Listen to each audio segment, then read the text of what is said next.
Ça va pas mal. Hein? C'est assez frais. Hein. C'est assez frais, Ouais. voilà. On voit qu'il n'y a pas beaucoup de motards ce matin. Non, c'est vrai, il y a de quoi. Bah, c'est vrai, quand il fait froid, les motards, hein, faut bien s'habiller, c'est jamais évident. Au moins, il pleut pas. C'est déjà ça. Bon, tu es un habitué des stand-up-pigné, tu viens régulièrement. Dès que j'ai l'occasion. Dès que tu as l'occasion, on a déjà présenté d'autres motos avec toi. Là, aujourd'hui, tu es venu avec un sidecar. Bah, c'est bien l'hiver. Il n'y a pas de verglas, mais Ça tient bien la route. une roue de plus, ça peut être sympa. Une roue de plus. Bon, c'est surtout différent. Quoi. Alors, on va s'approcher. Alors, si j'en crois la plaque qui est derrière, le modèle date de 1951. C'est ça. C'est ça, c'est une terreau. C'était à l'époque où on avait des relations privilégiées avec la préfecture. Ah bon? Et où on pouvait encore y aller. On pouvait choisir son numéro, on sait que tu voulais dire à l'époque, Ça se faisait. plus ou moins. Ça se faisait. Ça se faisait. Aujourd'hui, c'est terminé tout ça. Hein. Voilà. Une terreau. D'ailleurs, tu me parles de la préfecture. La police n'a pas utilisé à l'époque des terreaux? La police et l'armée également. Hein, Ça on a été utilisait des machines françaises. Oui, ça a été Ce sont des machines françaises. des machines pour la gendarmerie et l'armée. Pour la gendarmerie, Celle-là l'armée. était une civile, mais on a eu pas mal d'ailleurs, peut-être plus en civil, peut-être plus en gendarmerie et armée qu'en civil. Hein. Ouais. C'était des motos qui étaient en gros cylindrique comme ça, assez. Ouais. On voyait beaucoup de petites. Quoi, hein. Beaucoup de Grosses, un peu petites, moins. voilà, Ouais. d'accord. Donc ce modèle-là, on voit très bien que c'est un gros mono. C'est quelle cylindrée à peu près? C'est le 500. Le 500, donc un gros mono. Oui, c'est ça. Ouais. Donc on disait 1951, c'est un modèle qui est sorti donc après la guerre, je suppose. La production, tu la connais à peu près? Ouais, je pense que c'était les toutes premières après-guerre. Il y a aussi qui sont sortis en 49. On a exactement la même moto pendant la guerre avec une fourche différente, une fourche parallélogramme. Ah, parallélogramme, ouais, c'est vrai. Ouais. Et bon, c'est d'ailleurs à ça qu'on reconnaît souvent les motos d'avant ou d'après-guerre. En fourche parallélogramme, on est souvent avant-guerre. D'accord. Ok, là on a une fourche classique. C'est ça. Hein, une fourche classique. télescopique, donc après-guerre. D'accord. On remarque à l'arrière des amortisseurs ça fait un peu bizarre, la façon dont ils sont positionnés. Hein, moi je suis pas spécialiste moto. Ouais, Très très bas, les amortisseurs. c'est ça, c'est une moto qui est assez basse. Dessus, il y a des alourdisseurs de direction, où il y a des molettes blanches, ainsi que sur la direction. Donc c'était prévu pour les motos qui étaient attelées. D'accord. Ça c'est une moto qui a sa carte grise side d'origine. Donc c'est une moto qui était... bon déjà la RGST, ce modèle-là était prévu pour être attelé. Ouais. Et le but étant de durcir l'ensemble. On peut durcir donc la direction en jouant sur cette molette. C'est ça. Hein, comme les amortisseurs ici, on peut jouer sur la pureté également. Ouais, quand on est attelé, il est important d'être assez rigide partout. D'accord. Pourquoi? Explique-nous, parce que moi je suis pas un spécialiste. Parce que sur ça a tendance à danser pas mal. Et surtout à l'accélération ou décélération plus exactement. Vous pouvez avoir le fait d'avoir une troisième roue, Ouais. ce qu'on appelle un guidonnage. Quoi. Un guidonnage, c'est ça. Vous roulez et donc on durcit pour réduire ce guidonnage. Sur des motos plus récentes, des sportifs D'accord. attelés, il y avait carrément des alourdisseurs de direction avec des petits vérins hydrauliques dessus. D'accord. Ce genre de choses. Les sides à l'époque, c'est assez courant. Pourquoi c'est assez courant? Parce que les gens à l'époque n'ont pas forcément les moyens de se payer une voiture. Donc pour emmener la petite famille, la petite, hein, parce qu'on ne peut pas en mettre beaucoup non plus, on rajoutait un side, ce qui est beaucoup moins courant aujourd'hui, même s'il y a encore des sides aujourd'hui. C'est plus pour le fun, alors qu'à l'époque c'était plus pratique. On retrouve à l'époque des sacs de différentes tailles, une place et demie, deux places. Deux places, hein, assez des large. sacs complètement fermés, des vraies petites caravanes. Ouais. Des trucs. Là c'est pour un adulte. C'est pour un adulte. Je peux me mettre dedans? Bien sûr. Ah, faut être un peu sportif. Faut un peu de merci. Faut passer d'abord les jambes. Faut passer les jambes. Alors je passe les jambes. Voilà. Ah, la moto elle part. Mettre un petit poids sur le panier, tu vas le voir comme ça. Ok. J'ai l'impression de rentrer dans ma Seven. Ah, le volant, moi. Le volant en bras, les coupures. Alors c'est assez étonnant quand on est dedans, parce qu'on est relativement ras de la route.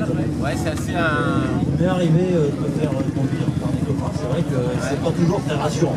Il faut avoir confiance en le pilote. Pas l'impression. Non. Du retour? Non. Il y arracher un fil. Bon. Prends ton micro, J'ai dû arracher un fil sur mon micro. Ouais, alors je touche bien les pieds là au fond. Là, en cas de choc, c'est sûr que là, bon, faut éviter. Hein. Si je prends un arbre, là, c'est vrai quand tu roules là-dedans, c'est impressionnant quand même. Parce qu'en plus, on est côté fossé. Hein, donc, quand tu fais de la montagne, bah, tu vois bien le vide. Alors, ah oui, je pensais que tous les sides, moi, c'était à droite. Non, il y a des sides à gauche. On peut mettre des sides à gauche. J'ai appris quelque chose. Là. Il n'y a pas de législation particulière. Même encore aujourd'hui, on peut droite ou gauche. Il vaut mieux le mettre à droite ou à gauche alors? Pour toi, spécialiste. Moi, je le préfère à droite parce que c'est vrai que côté gauche, même pour le passager, quand on se retrouve à croiser les voitures, ça fait Elle est chocotte. Ouais, c'est impressionnant. Hein. Ça, c'est pour se maintenir. Voilà. Enfin, c'est plus pour un enfant quand même, hein. Un adulte comme moi. Pour faire de la route, beaucoup de kilomètres, c'est compliqué quand même. Même si je suis habitué à des voitures un peu spartiales, ça reste quand même. Voilà. Et là, on voit bien la mécanique à côté. Si tu as un problème mécanique, tu peux demander au copilote de te régler. Hein. On l'entend bien aussi. On l'entend bien le moteur, on va bien l'entendre. Tiens, je te rends le micro. Ouais, on l'entend bien, oui. C'est facile à atteler en fait. Hein. Oui. Alors on a plusieurs types d'attelage. Hein. Ouais. On parle en points d'attelage. Là, je vois moi Celle-ci est attelée à 3 points d'attelage. un ici et un ici. Ouais. Il y a beaucoup de motos qui sont attelées en 4. Pour parler des fameuses motos auxquelles on pense tout de suite, les fameuses BM, hein, qui étaient attelées souvent en 4 points d'ancrage. Voilà, on va y arriver. Ah, le micro revient. Je te laisse parler, je répare mon micro. Ce que je vais leur dire. Voilà.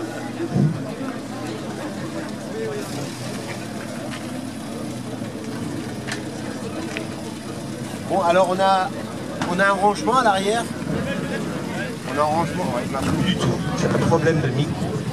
C'est pas tout ça. Ouais, c'est ça. C'est et il a cassé. Bon. Voilà, on va essayer. On va essayer de réparer ça. Oh, j'ai plein de choses dans mes poches. Voilà, c'est réparé. Donc là, on a un petit coffre en dessous, pas ici. Oui, quand on bascule.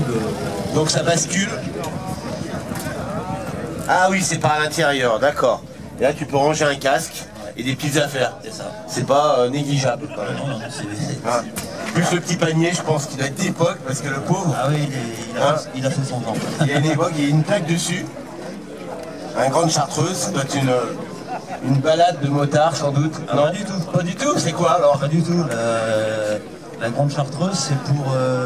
C'est religieux. Non, c'est pour Non, donner un il peu de croit. chaleur aux motards par ces temps-ci. C'est-à-dire, ah, je vois ce que tu veux dire. C'est un petit remontant qui permet d'affronter le froid. C'est ça? La grande chartreuse. J'avais pas...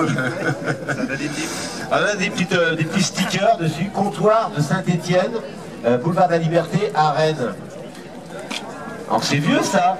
Oui, 41 oui, boulevard. Moi je connais Rennes. Je connais pas de comptoir de Saint-Étienne à Rennes. Alors, ça n'était pas sur la moto à l'origine. Ouais. Je suis quelqu'un qui collectionne un peu tout depuis une trentaine d'années. C'est-à-dire pas mal de braderies, entre autres. Les vide-greniers, tout ça. C'est ça. Ouais. Donc, je collectionne tout ce qui est lié à la mécanique ancienne. Hein. Ça va des pompes à essence aux plaques émaillées et autres. Ah d'accord, intéressant. Et dans les vide-greniers, on peut trouver, si on cherche bien, Ce genre des de calcomanies des calcomanies.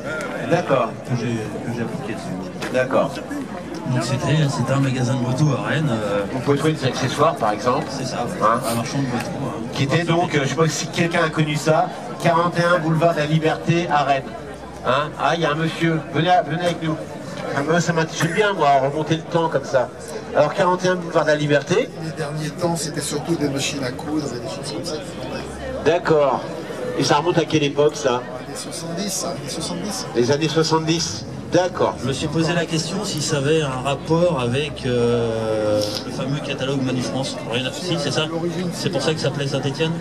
Ah d'accord. Donc il y avait un lien avec Manu France que les gens ont connu pour les plus anciens. Et on voit qu'il faisait la promotion des motos automoto et morceaux de...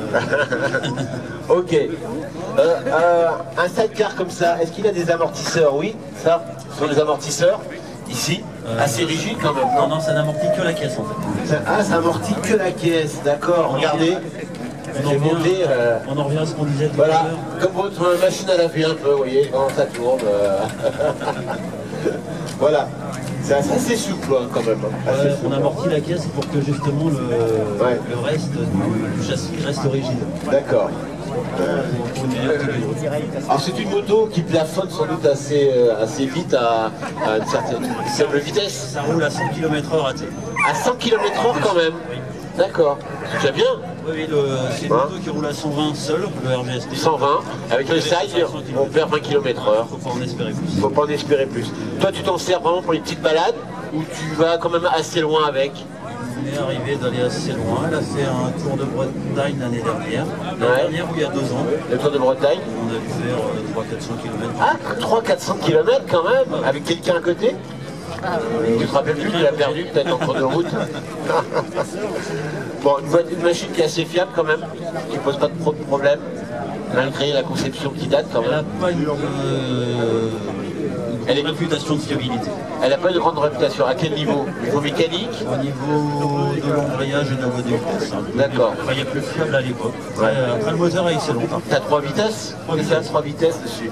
D'accord.